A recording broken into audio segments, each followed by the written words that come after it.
District 4 Parkersburg is having community meetings the next 2 days on safety and neighborhood improvement. The South Parkersburg section of District 4 is meeting at 6 o'clock at the Gathering Church on the corner of 6th Avenue and Myrtle Street.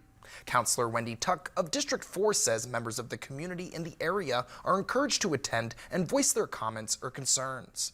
She also says new councilor-elects Zach Huffman from District 5 and Dave McCready from District 1 will be there to meet with community members. Tuck says the meeting is all about community engagement. It's a great way to work with your neighbors. It's fun, it's informal, but it's also thinking and planning about ways to make it better. And it's just a strong belief of mine that when people work together on a project, they always have a lot more success than any one person trying to do something by themselves. The north side of District 4 will meet tomorrow at 10 a.m. at the Good Shepherd Church. One resident from the north side of District 4 said, quote, "My wife and I bought our house in District 4 last October. Within the first 2 months, my vehicle was broken into and trashed. As a young couple just trying to start our lives and survive in this economy, it is very heartbreaking to have so many safety concerns about our area.